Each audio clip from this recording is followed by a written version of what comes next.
toujours dans les notions qu'on va voir, en essayant de nous spécialiser un peu plus dans l'approche système. Donc aujourd'hui, ce que nous allons essayer de voir, c'est un autre type de commande. Alors, un autre type de commande qui va permettre de cloner des processus.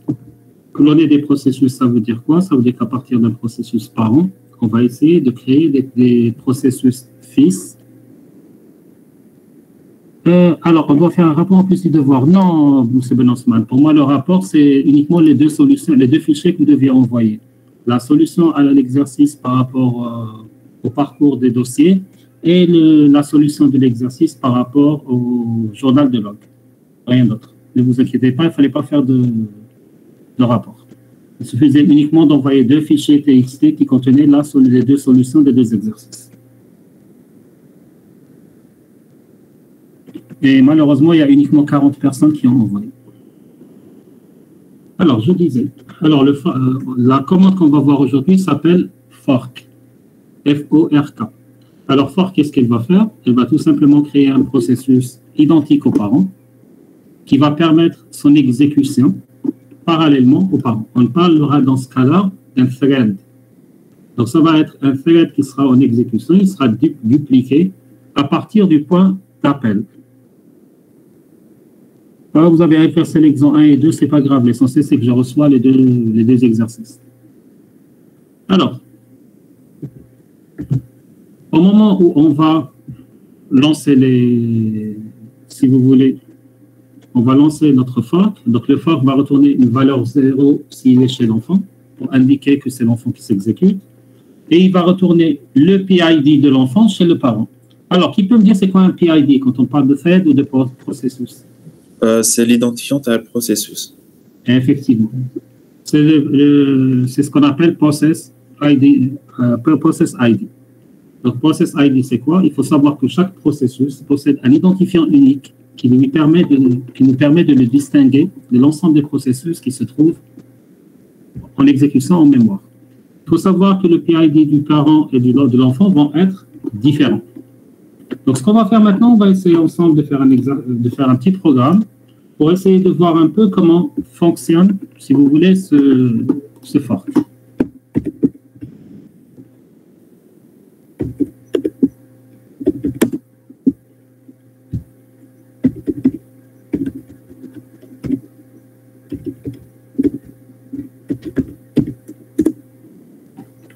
Donc, vous créez un fichier, vous l'appelez comme vous voulez.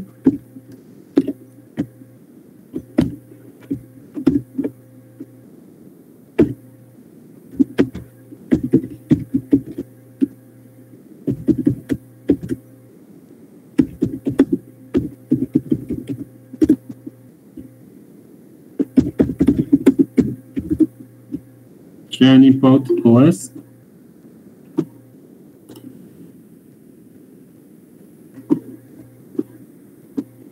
Vite, je commence. Essayez de venir à l'heure.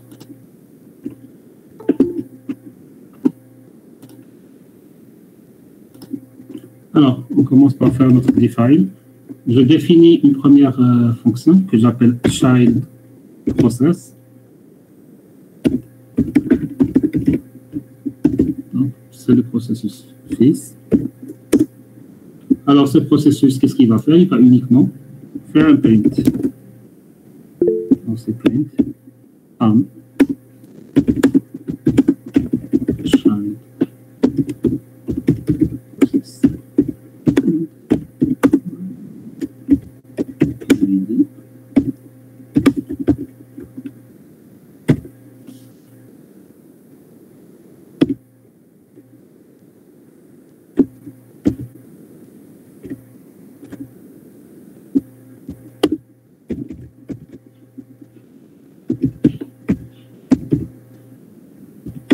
Donc, getPID permet tout simplement de récupérer le PID du process en cours.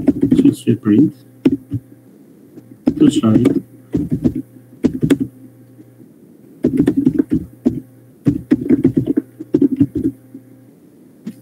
Maintenant, je vais essayer de définir mon processus parent. define parent process.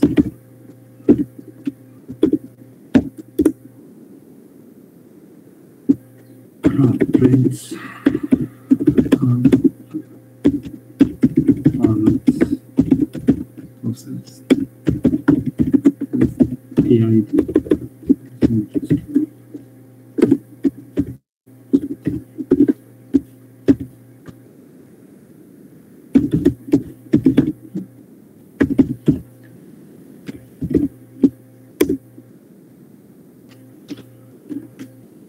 Ensuite, là, qu'est-ce qu'on va faire?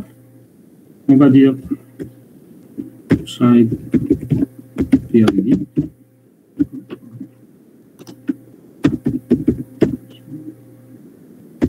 PID reçoit simplement OS.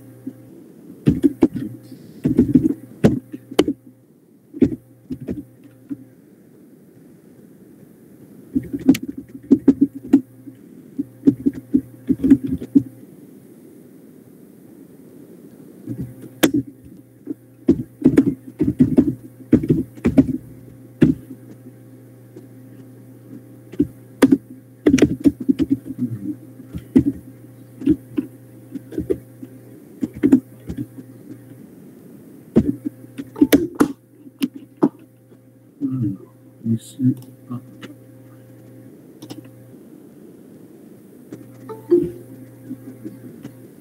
Donc, dans ce cas, if child PID égale à 0, ça veut dire qu'on est tout simplement dans le processus fils. D'accord? Parce que rappelez-vous ce que je vous ai dit tout à l'heure. Le child PID, il est toujours égal à 0.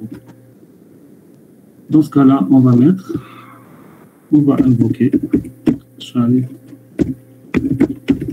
process.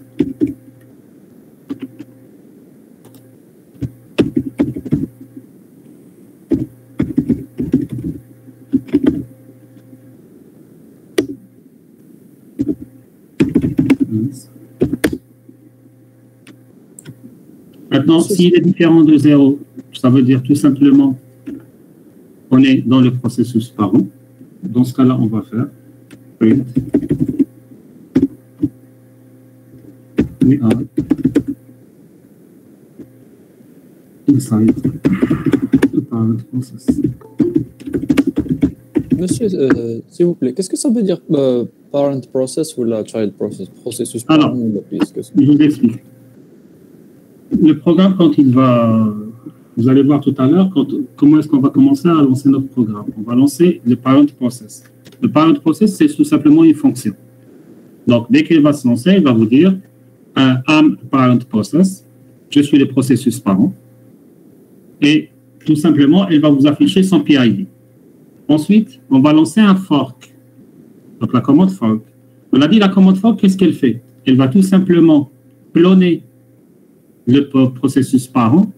Donc, elle va créer un processus le même que le processus parent, mais qui, lui, aura un PID égal à 0. Ensuite, qu'est-ce qu'on va lui dire?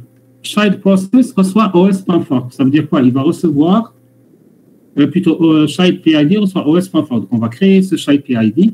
Ensuite, on va lui dire, donc, quelque part, qu'est-ce qu'on va avoir? On va avoir deux processus qui se lancent en parallèle.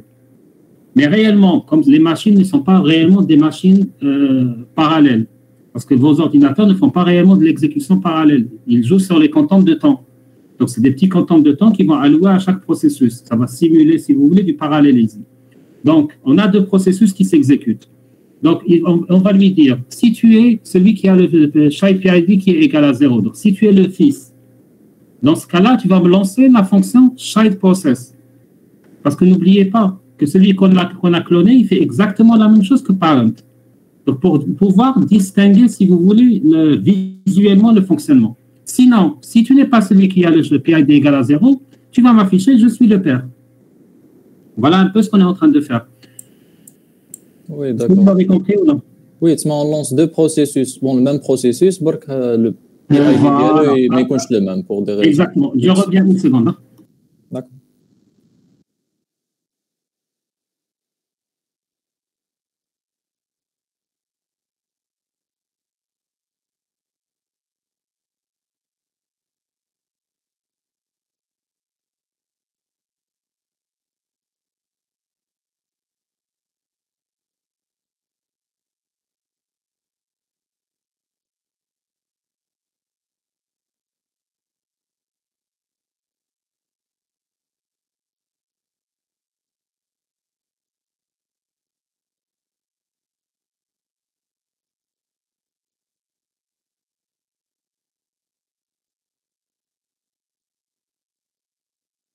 Désolé, c'est ce qu'on appelle les aléas du direct. Comme je suis seul à la maison, il fallait que j'ouvre la porte. Alors, je disais. Monsieur, s'il vous plaît.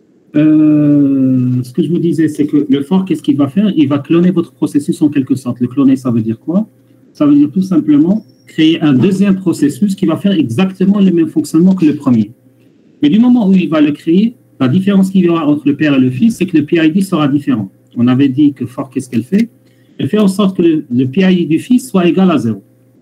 Et c'est pour cela qu'on rajoute les contrôles. Si le PID est égal à 0, donc pour que vous puissiez visuellement distinguer entre les deux, on va lancer le child process. Donc, imaginez, Wahed, il a lancé le parent process.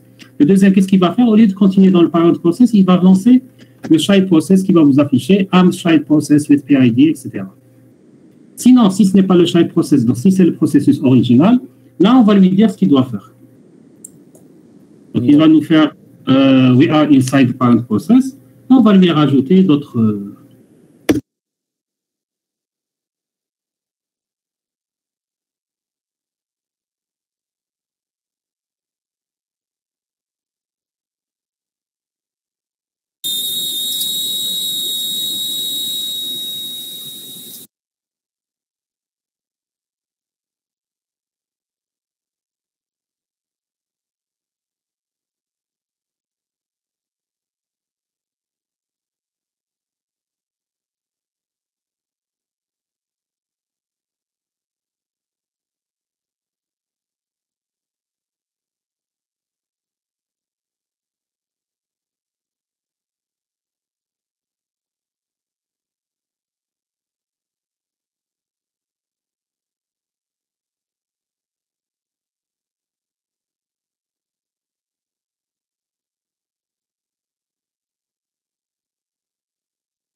Ah, pardon, j'avais oublié de vous rajouter le son. Donc, depuis tout à l'heure, j'explique pour rien. Alors, donc, je vous laisse un peu le temps d'écrire. Ensuite, Alors, pour ceux qui ne voyaient pas bien, voilà, j'ai zoomé un peu. J'espère que vous voyez mieux maintenant. Monsieur, dès que la fonction à la fin, est-ce que vous avez la fonction? Non, il est wahdo. Vous voyez qu'il est décalé. C'est le programme principal. Donc, si vous voulez, quand le fichier va s'exécuter, comment il va s'exécuter? Il va commencer directement par faire parent process. Parent process va commencer à dire parent process with PID, etc. Ensuite, il va créer un fils. Le fils qu'il va créer, donc c'est un deuxième processus qui est exactement le même que le parent process, qui va démarrer à partir de ce point-là et qui va faire la même chose. Donc, vous allez avoir les deux process en même temps. C'est pour ça qu'on fait if child PID égale à 0. Donc, si tu es le fils, qu'est-ce que tu vas faire? Tu vas lancer la fonction fils. Sinon, tu vas m'imprimer. Je suis dans le process parent. Mon fils a tel PID. While true pass. Donc, on va boucler. Sinon, s'il est le fils, donc il va aller exécuter l'autre fonction. Est-ce que vous avez fini d'écrire? Ben non, c'est bon? Oui, c'est bon pour moi. Donc, on ne voit pas vraiment le début. Qu'est-ce que vous ne voyez pas? C'est zoomé, donc le côté gauche, il y a une petite partie de la je ne sais pas si c'est que pour moi. Donc, c'est le problème, il est chez vous, parce que chez moi, je vois que vous voyez sur notre écran et je vois la totalité. Attendez. On va essayer de faire quelque chose. Je vais vous déclarer. Comme ça, c'est mieux? Oui, c'est mieux. Oui. Okay.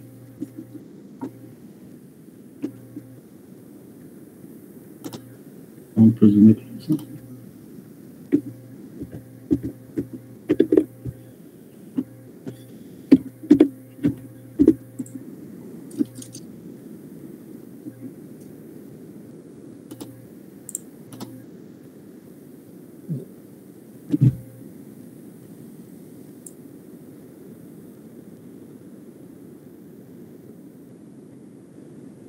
N'oubliez pas de faire votre CH-mode pour pouvoir exécuter, d'accord?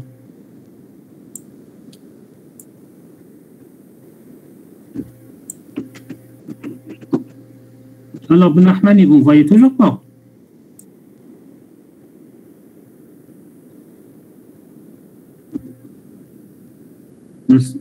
Ah, d'accord.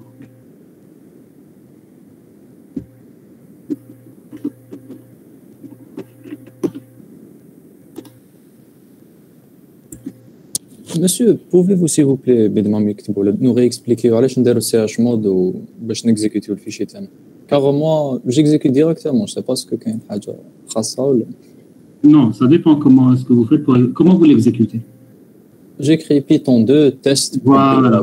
Mais nous pour exécuter, on fait CH mode pour ne pas écrire Python 2 à chaque fois. D'accord. Pour le transformer en un exécutable, donc point anti-slash et le nom du fichier. Donc on lui donne les autorisations nécessaires. D'accord. Si vous voulez, on est en train de changer les attributs du fichier pour faire en sorte qu'il puisse être exécuté directement par le... Le fichier هذاك test.py نمدلو les attributs x هذاك exécutable. Voilà. On va le faire maintenant. D'accord, merci. C'était une erreur de frappe oui. Pour le CT majuscule. Oui. Sinon, pour ça marche. Une erreur en ligne 4. Alors, 1, 2, 3, 4, voilà. Normalement, il n'y a pas d'erreur en ligne 4. Oui, monsieur, j'ai essayé qui m'intérieur, juste. C'est juste que true, هذا كانت minuscule, رجعنا. Non, il y a un de vos camarades qui me dit erreur en ligne 4. Vous vérifiez si vous n'avez pas fait d'erreur de saisie. Moi, j'ai saisi exactement ce qui est à l'écran, ça marche. Alors, je vais exécuter. Alors, CH mode. C'est fault.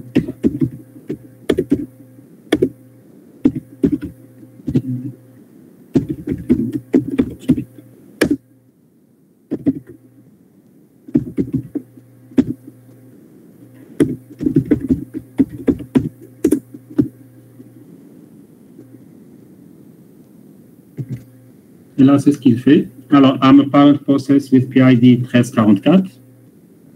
I'm inside the parent process, but our child has the PID 1345. Donc, il est toujours le parent. Ensuite, là, c'est le processus fils qui s'exécute, qui vous dit I'm a child process with PID, etc. The child is existing.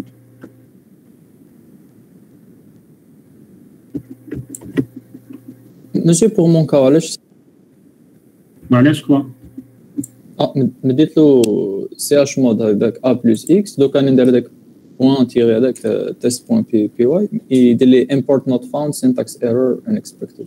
Alors, dites-moi, vous avez le Python 2 ou Python 3 installé? Bon, on dit les deux. Les deux, donc, ça veut dire tout simplement quand vous faites l'exécution automatique, c'est le Python 3 qui prend qui se lance. Et non pas le Python 2. Donc, il y a une configuration à faire. Je ne l'ai pas en tête maintenant. Il est assez long. Ah, d'accord. Continuez l'exécution avec Python 2 directement, sans faire le CH mode. Je peux vous l'envoyer par mail par la suite. Battez-vous qu'un mail pour me dire comment faire pour... D'accord.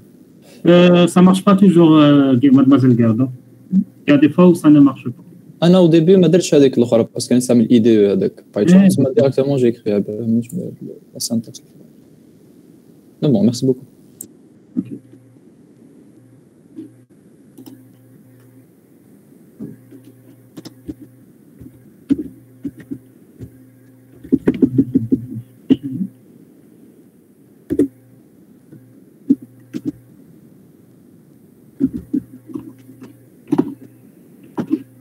Bon, le but, c'était uniquement d'illustrer le fonctionnement du fork. Alors, maintenant, il faut savoir qu'il y a une autre notion tout aussi importante. C'est ce qu'on appelle le threading et les files d'attente. Donc, ce qu'on va essayer de voir maintenant, c'est comment créer une file d'attente pour les tâches. Comment faire pour qu'un thread reçoive ses tâches. Comment est-ce qu'un thread va finaliser sa tâche et informer la file d'attente. Et faire en sorte que tous les threads quittent la file, s'arrêtent une fois la file d'attente vide. Donc, ce qu'on va faire,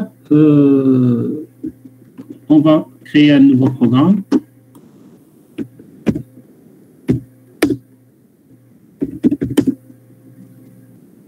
Je vais l'appeler Q.cp.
Donc, la première chose, donc on a importé là j'ai importé les librairies qui m'intéressent.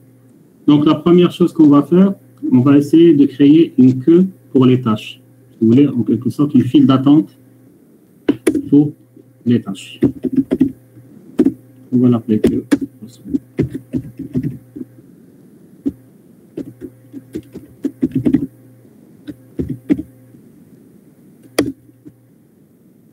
Ensuite, on va essayer d'imaginer une classe qu'on va appeler travailleur qui va récupérer, si vous voulez, les tâches à partir de la file de tâches pour pouvoir les exécuter.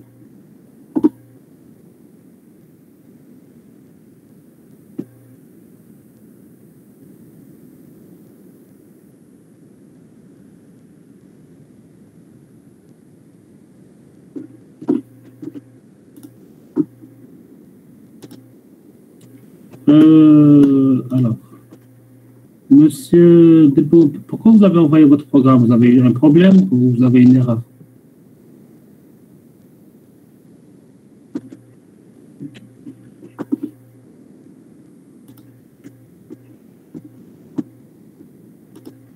Alors, notre classe, on va la rajouter avant la création de la file. On va l'appeler classe.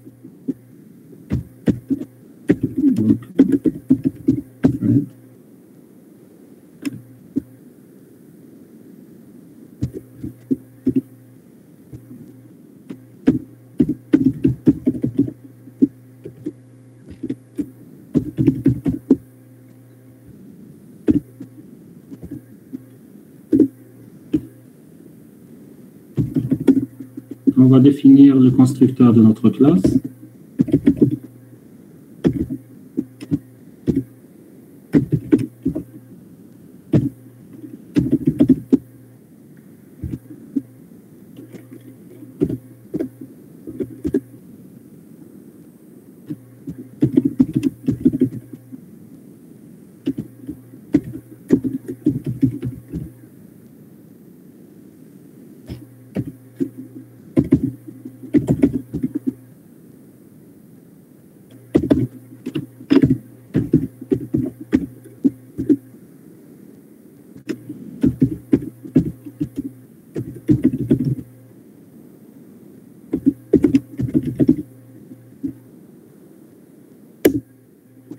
Là, j'ai défini ma classe, si vous voulez, worker.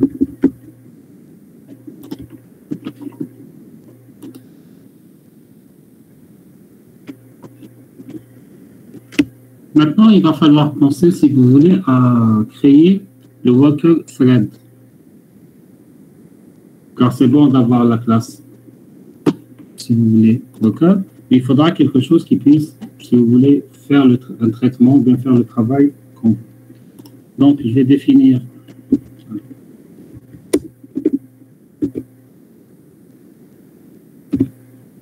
une autre fonction, define.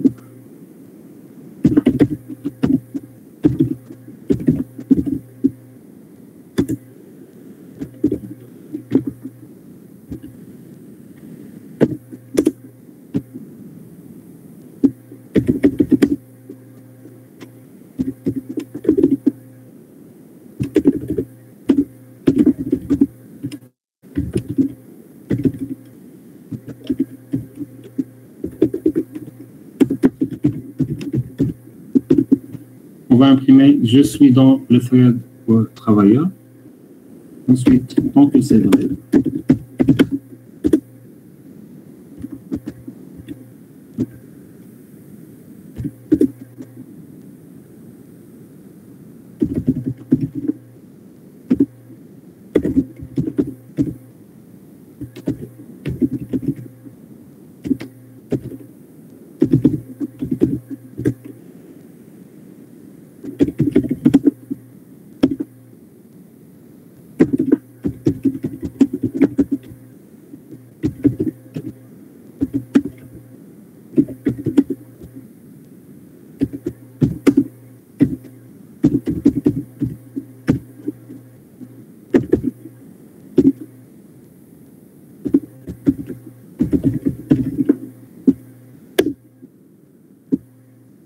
Donc, on va mettre, si vous voulez, en pause le processus pour X secondes.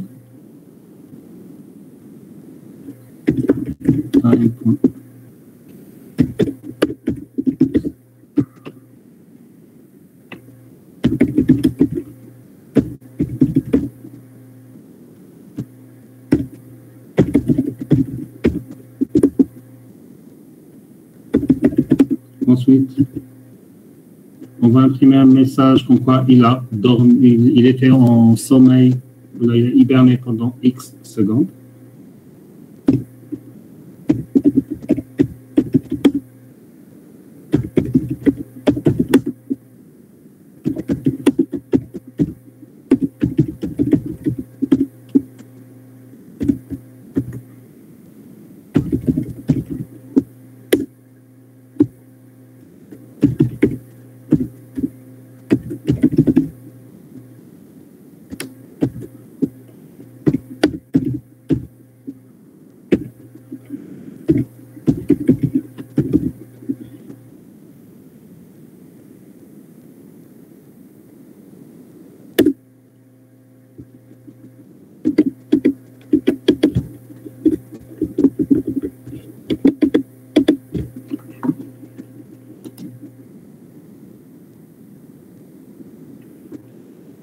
Alors, donc maintenant, qu'est-ce que nous avons?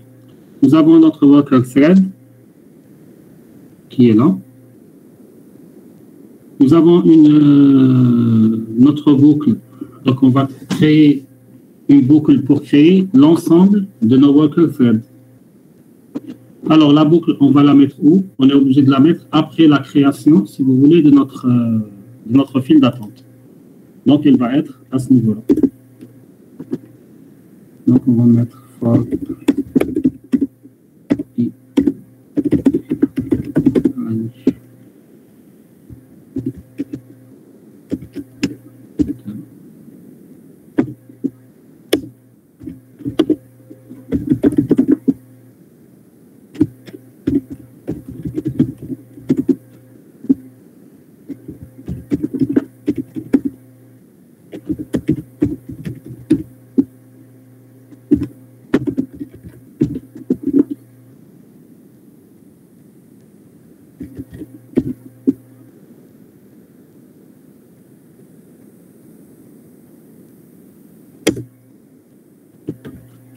Ensuite, on va affecter un worker.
Bon, maintenant la question qui se pose, où est-ce que nous allons poser nos tâches? Pourquoi? Parce que notre queue, on l'a créée, donc en quelque sorte, la queue a été créée à ce niveau-là.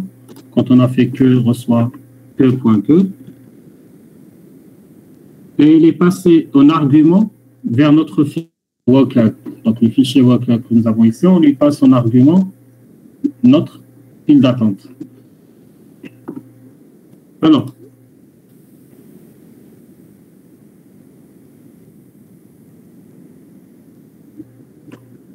il suffira pour cela de faire en quelque sorte une autre boucle à ce niveau-là. On va mettre for j age 10.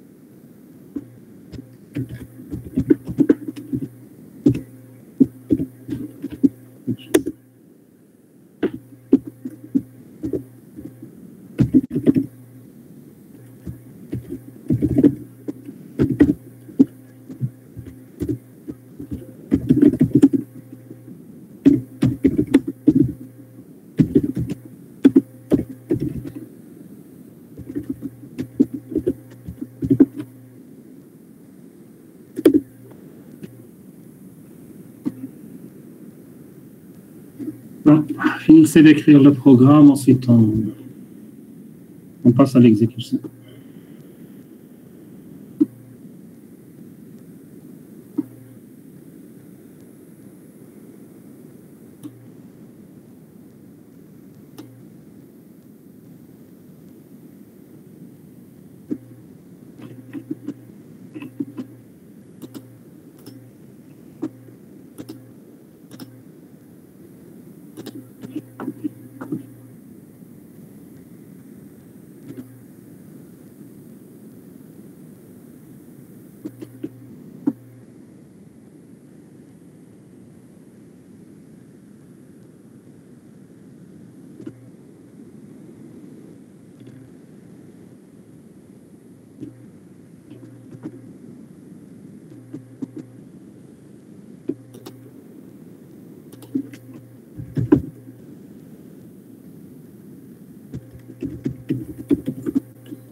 Monsieur, dans notre cas, qu'est-ce qu'on veut dire par thread?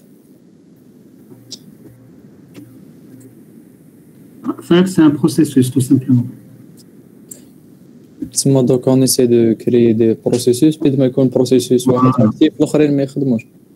Ils vont on va essayer de simuler, si vous voulez, le travail en parallèle, mais ce qu'on va faire, c'est tout simplement, c'est de les mettre en sommeil pendant un laps de temps, à tour de rôle. C'est tout. Pourquoi? Pour tout simplement, on est en train de simuler, si vous voulez, une file pour gérer les processus. On va essayer de simuler parallélisme. كل واحد نعطيو شويه وقت شويه وقت avancer. Exactement.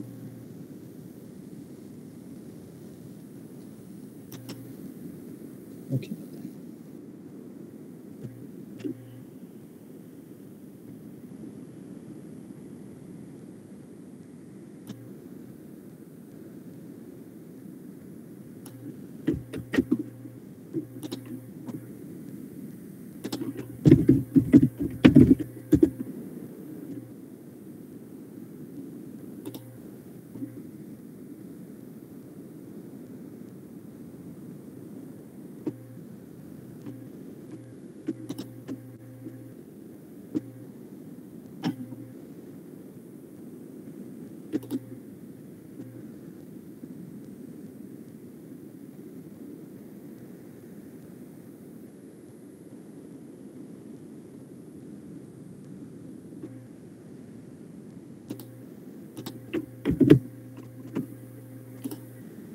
faut savoir que généralement les threads s'exécutent toujours en arrière-plan.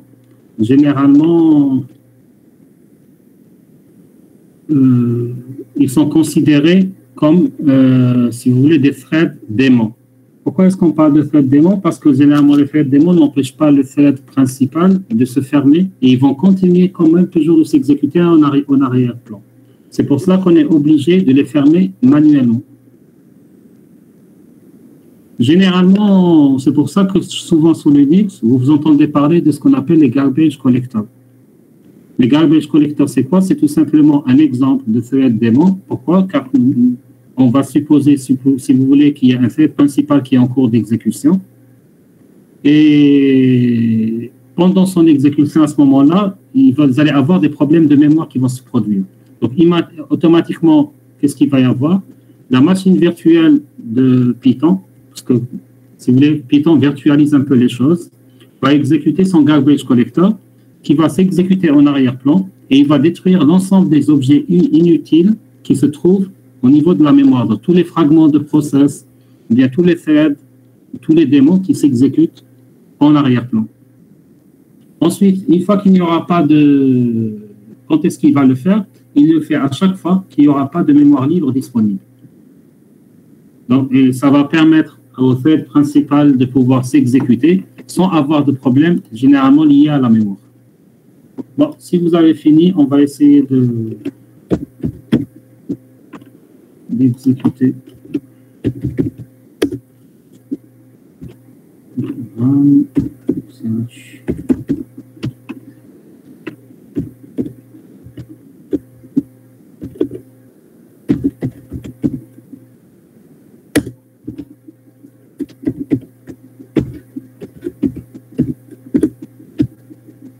Alors.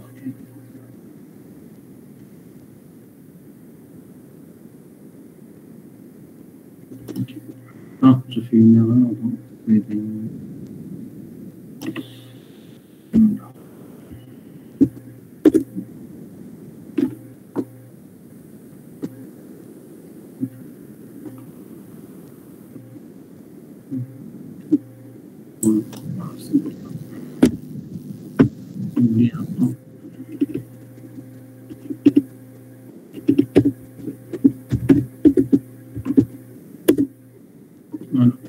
Alors, qu'est-ce qui est en train de se faire?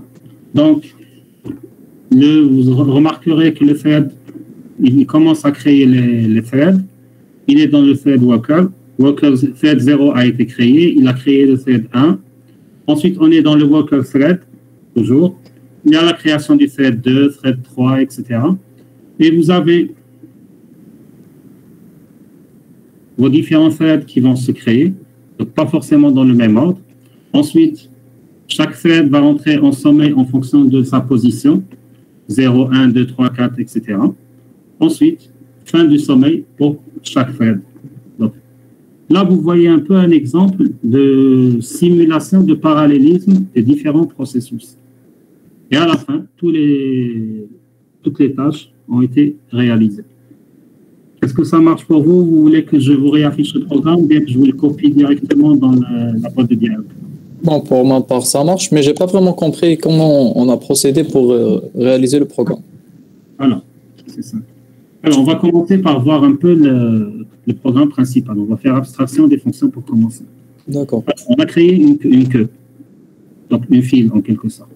Ensuite, on lui a dit pour i allant de 1 à 10, qu'est-ce qu'on va faire? On va mettre on va afficher le message création du thread numéro i, donc automatiquement on va commencer 0, 1, 2, 3, etc. Ensuite, worker thread, comme avec si vous voulez, comme paramètre la file d'attente. Donc, worker thread, c'est la fonction qu'on a créée à ce niveau-là. Donc, en d'autres termes, la fonction va s'exécuter. Donc là, elle va créer le thread. Automatiquement, elle va vous dire I'm in worker thread. Tant que c'est vrai, qu'est-ce qu'elle va faire? Elle va récupérer la valeur du compteur à partir, si vous voulez, de la position, à partir de la case dans laquelle vous vous trouvez au niveau de la file d'attente. Ensuite, il va vous dire tout simplement que le processus va s'endormir pour X secondes, on lui donne l'instruction de s'endormir, donc time.sleep. Ensuite, après, une fois qu'il a fini de s'endormir, donc le quantum de temps s'est écoulé, on va lui demander d'imprimer le message comme quoi il a fini sa période d'hibernation. Ensuite, on va libérer la tâche. Et on va faire ça exactement pour les 10 process. Pourquoi? Parce que, si vous voulez, les 10 process vont se lancer à tour de rôle.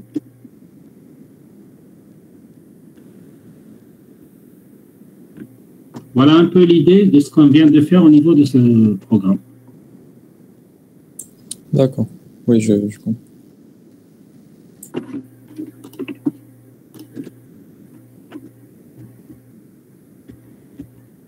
Alors, ce qu'on va faire maintenant, on va essayer de voir un peu ce que vous avez fait au niveau de... On va voir une ou deux solutions de ce que vous avez fait pour le premier exercice, déjà. Alors, je vais prendre quelqu'un au hasard.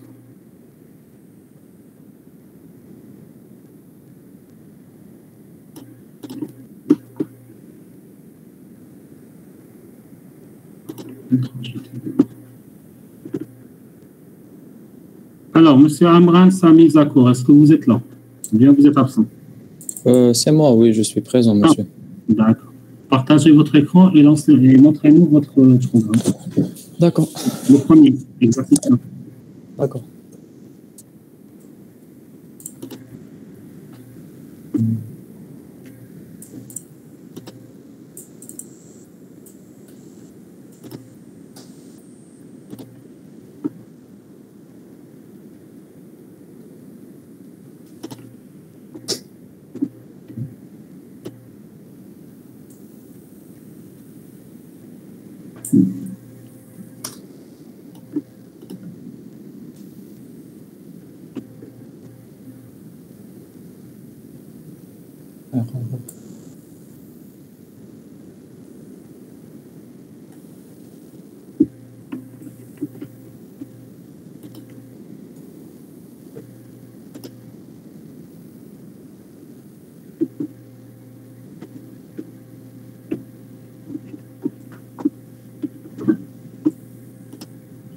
Alors, en attendant que votre camarade termine, plutôt nous affiche son programme, alors, votre premier homework pour la semaine prochaine est le suivant. Alors, il consiste à faire quoi? Alors, vous allez faire tout simplement un scan SYN. Le scan SYN, ça veut dire quoi? Vous allez envoyer tout simplement un paquet SYN à l'ensemble des ports de la machine. Donc, voilà ce que doit faire votre programme. Pour me dire, est-ce que le port est ouvert ou bien est-ce que le port est fermé?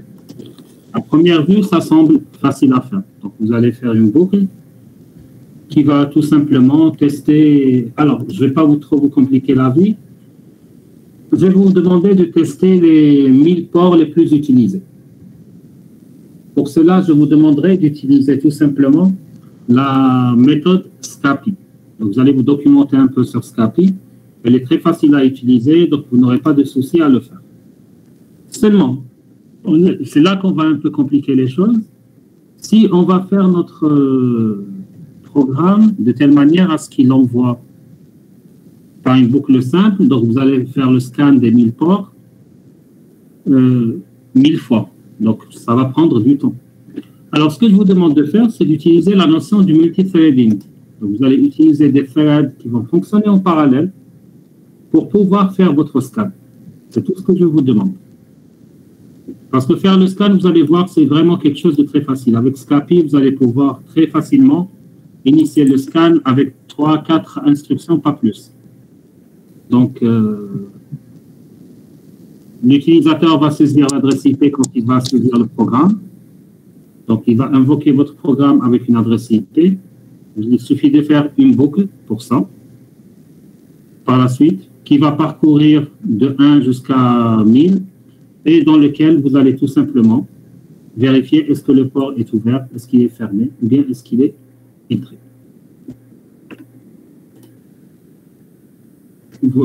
Comme la dernière fois, je vous mettrai l'énoncé sur le site web. Il ne faut pas aller jusqu'à mini Nmap. Certes, c'est un mini Nmap parce qu'il ne fera qu'envoyer des signaux SIM pour vérifier les 1000 premiers ports. Il suffit uniquement de lui donner une adresse IP, lui, il va faire le travail pour vous. La seule difficulté que vous allez avoir, c'est tout simplement le fait de devoir, tout simplement, utiliser le multithreading, tout simplement pour optimiser le temps d'exécution. Donc, au lieu d'avoir le travail qui va se faire port par port, vous allez travailler soit 10 ports par 10 ou bien 5 ports par 5. Donc, à vous de gérer, si vous voulez, votre travail, comment vous voulez le faire.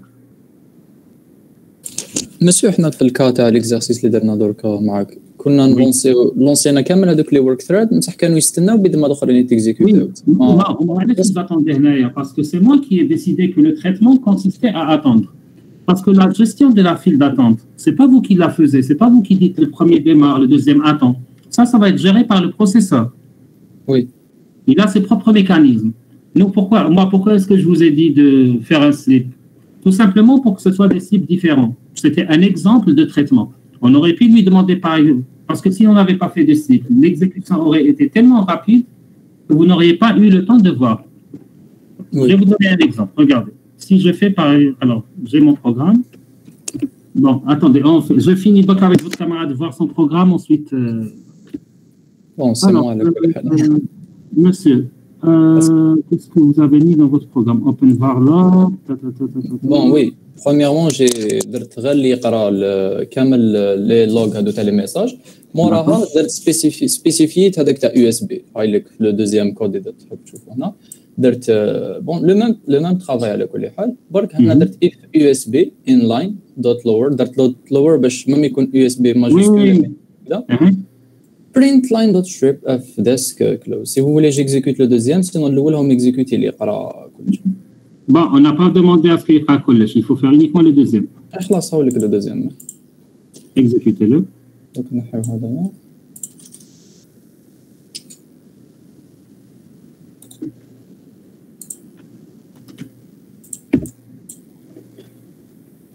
عملك.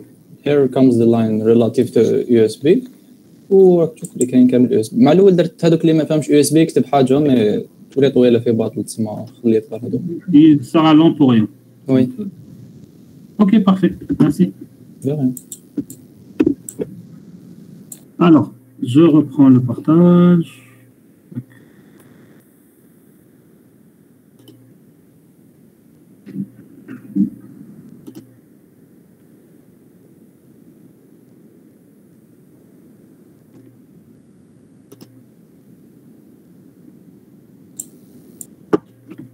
Alors, uniquement pour illustrer à votre camarade, donc ce que j'ai fait.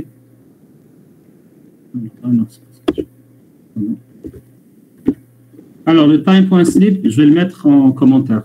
Donc, tout simplement pour ne pas mettre en attente mes processus.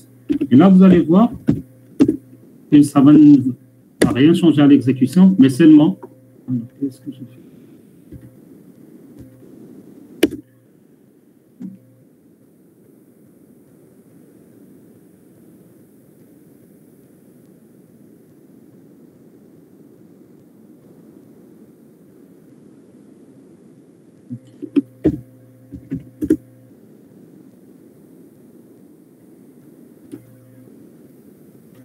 Alors, vous remarquerez que l'exécution se fait tellement vite que nous n'avons même pas le temps, si vous voulez, de voir l'exécution.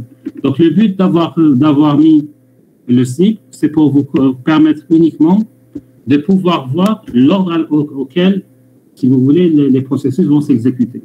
Parce que vous remarquerez que le 0 va être créé, 1, 2, 3, 4, 5, 6, 7, 8, etc. Ensuite, chacun va exécuter sa portion de code, le plus normalement du monde. Donc, comme si de rien n'était. Le slip, c'était uniquement un traitement qu'on leur a donné. Or, dans votre exemple que vous allez faire, vous, le traitement que vous allez donner, c'est tout simplement la vérification du port. Est-ce que le port est ouvert ou bien est-ce que le port est fermé? Et afficher un message pour dire port 0 ouvert, port 1 par exemple fermé, port 80 ouvert, etc. Donc, vous allez avoir open, close ou bien filtered. Donc, les trois étapes que peut avoir un port sur un ordinateur. Est-ce que c'est clair? Open, close, ou là? La troisième, Filtered. c'est quoi? Alors, est-ce que vous avez vu en réseau les états d'un port? أنا personnellement بالك ما باليش ما تلاقيتش بالك الآخر نشوفهم. Non, في الكور. Est-ce que شفتوها ولا مازال? D'accord, je vois que tout le monde a vu. Non. Alors, il faut savoir qu'un port peut être dans 3 états. Soit il est ouvert, donc il reçoit, il envoie. Soit il est fermé, donc il ne reçoit pas. Soit il est ce qu'on appelle un port en écoute. Un port en écoute, ça veut dire quoi? Ça veut dire qu'il est là à attendre et qu'il ne va pas forcément recevoir. Il va faire un filtrage sur les données qu'il va recevoir. Certaines données, il va les accepter, d'autres non. Donc, c'est les 3 états que vous pouvez avoir pour un port. D'accord.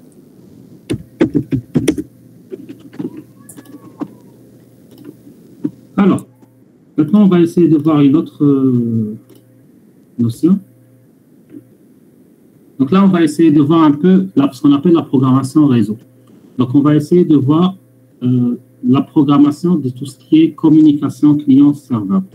Donc là, il faut savoir que nous avons 2 types de programmation de sockets, ce qu'on appelle les sockets TCP et UDP.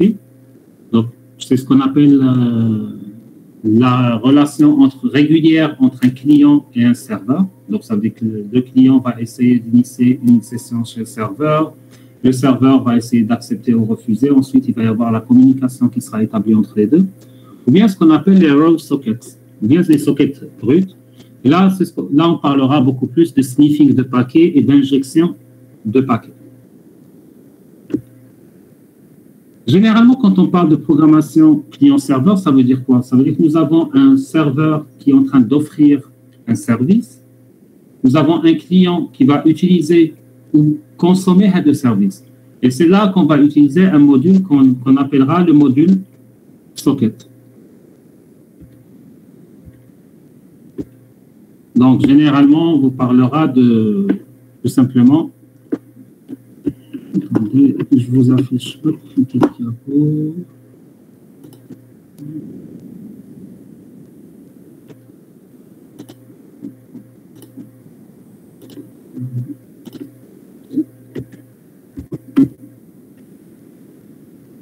Et c'est là qu'on va vous allez avoir le serveur qui va offrir le service. Vous allez avoir le client qui va utiliser le service. Donc, la première chose que le serveur fera, ça va être de créer ce qu'on appelle un appel de type socket. Donc là, qu'est-ce qu'on va essayer de faire? On va essayer de voir comment on peut simuler ça à travers un code. Donc, avec un code, comment est-ce qu'on peut simuler un serveur qui va créer cette socket qui permettra à des clients de se connecter pour faire ce qu'on appelle de la programmation client-serveur.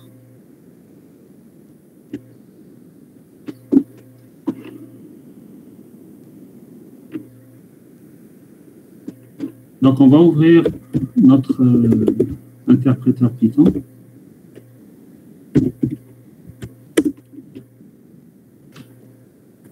Donc, on fait toujours ce qu'on appelle import socket. Comme on avait dit tout à l'heure, on va commencer par les TCP sockets.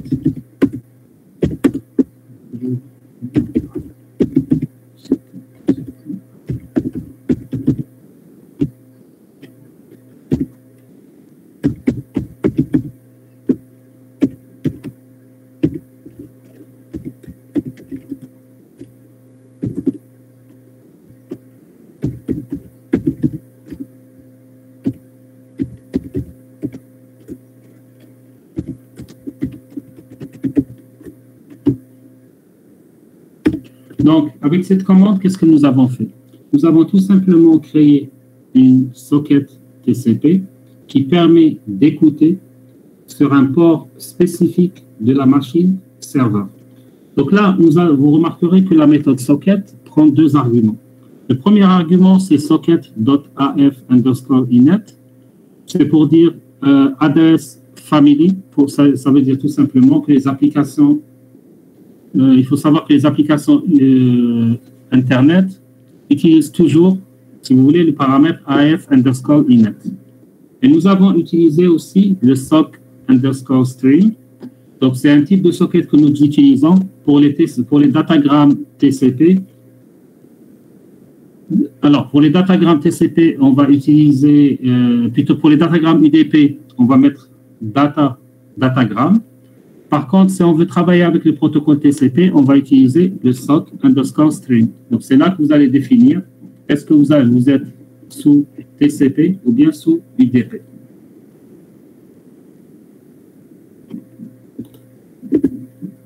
Alors, في الإي هذاك monsieur socket.socket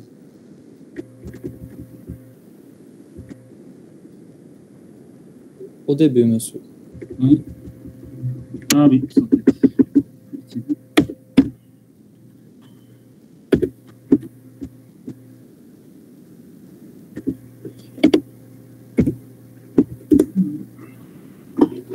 Monsieur, les sockets, le serveur, il les attribue aux clients, باش يقدروا connecter ou كيفاش. Voilà. Alors, les sockets, c'est quoi? C'est l'initiation d'une connexion. Donc, vous préparez le terrain pour qu'il y ait une connexion. Là, pour le moment, on n'a pas encore établi de connexion. On a créé tout simplement la socket dans laquelle on a dit qu'il y a une socket qui est en écoute. Ça veut dire que le serveur Diana est en écoute en utilisant le protocole TCP, non pas UDP. On aurait pu choisir l'un des deux.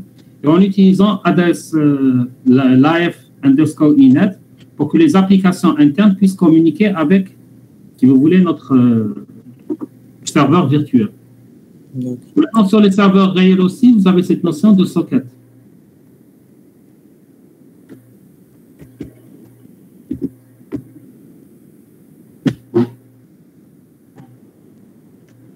Donc, ce que je vous ai dit tout à l'heure, au niveau de chaque serveur, vous allez avoir cette notion de socket qui est créée.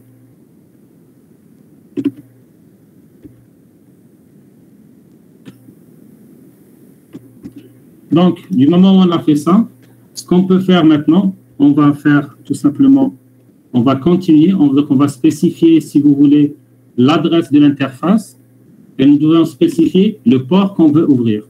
Donc, si je continue, je mets TCP socket.bind.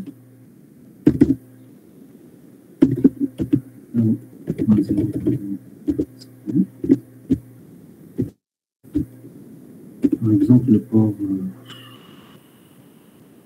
7999.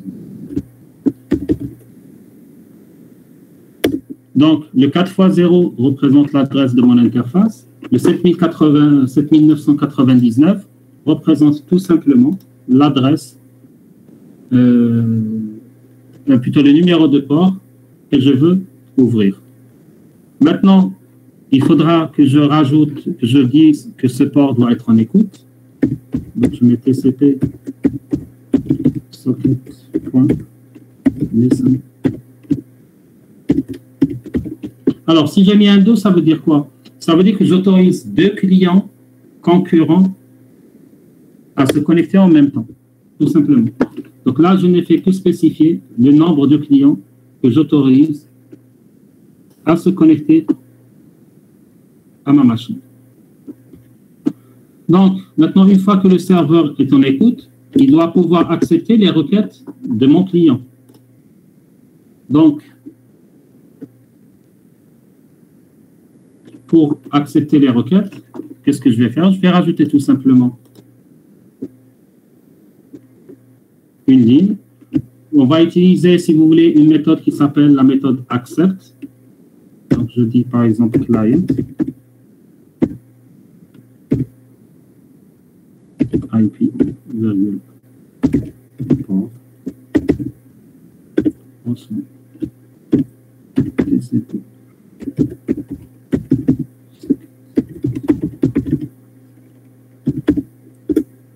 Alors là, qu'est-ce que j'ai fait? Donc la méthode accept, qu'est-ce qu'elle va faire? Elle va retourner le couple client, donc celui qui va identifier le client avec qui vous allez établir la connexion.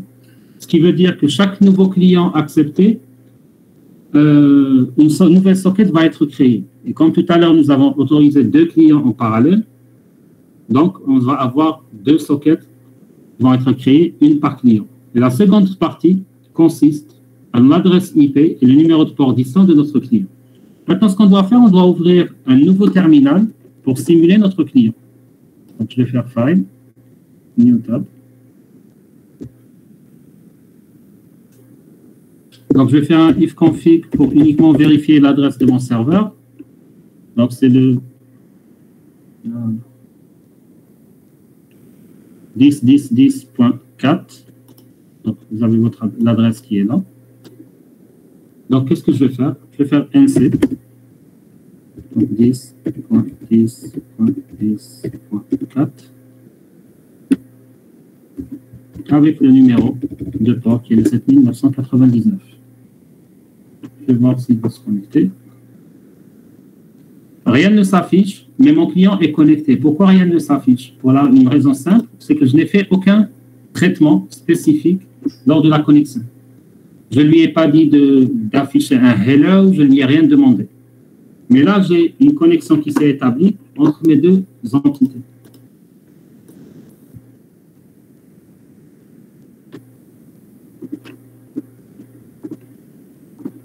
Donc, si je reviens vers mon premier client,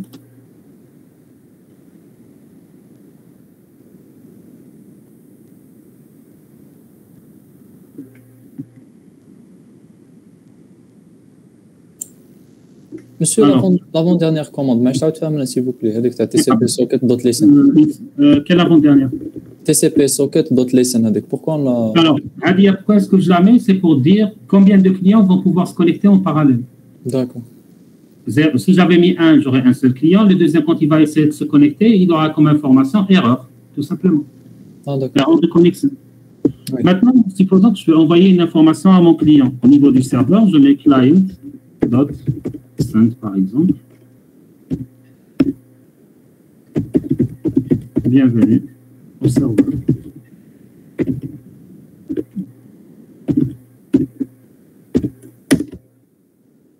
Alors, il m'affiche 19 pour me dire j'ai envoyé 19 caractères. Si je reviens vers le client, vous allez avoir le message qui s'affiche à ce niveau-là. Oui, on peut envoyer un fichier. C'est le cas des serveurs FTP. Mais ça nécessitera un peu plus de programmation. Maintenant, de la même manière, si je souhaite recevoir des informations de chez mon client,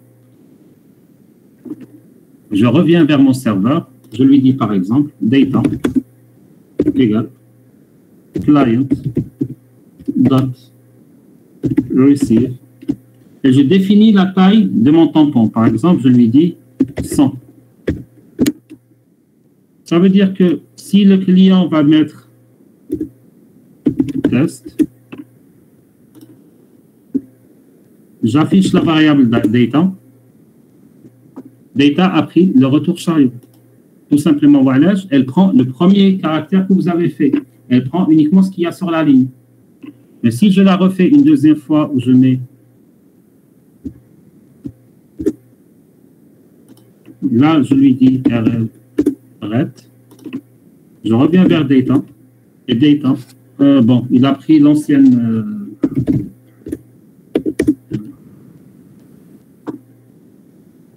Donc, il a pris l'ancienne valeur que j'avais introduite. Donc, il y a eu un petit décalage.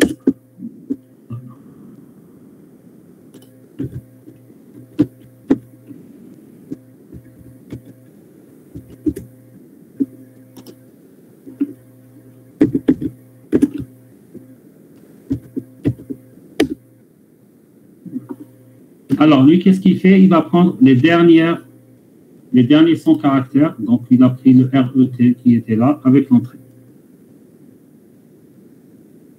Combien d'octets? L'unité, c'est l'octet, tout simplement. Donc, voilà, si vous voulez, les commandes rudimentaires que vous allez utiliser, si vous voulez, pour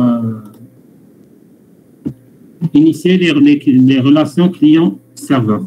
Donc, par exemple, si je fais quitte à ce niveau-là, vous allez remarquer qu'automatiquement, la session a été clôturée au niveau de mon client. Donc, la fermeture du côté du serveur va annuler tout ce qu'on a fait. Alors, vous avez 10 minutes pour faire un petit devoir assez rapide. Alors, le devoir consiste à faire quoi? À me faire tout simplement un programme éco-serveur. Éco-serveur, ça veut dire quoi? Ça veut dire, vous allez faire le programme du serveur qui va renvoyer tout ce qu'il reçoit. Ça veut dire, je lui dis test, il me renvoie test. Je lui dis echo, il m'envoie echo. C'est ce qu'on appelle les programmes echo-serveur. Vous avez 10 minutes pour le faire et me l'envoyer par mail. À l'adresse L3 GTR. Monsieur,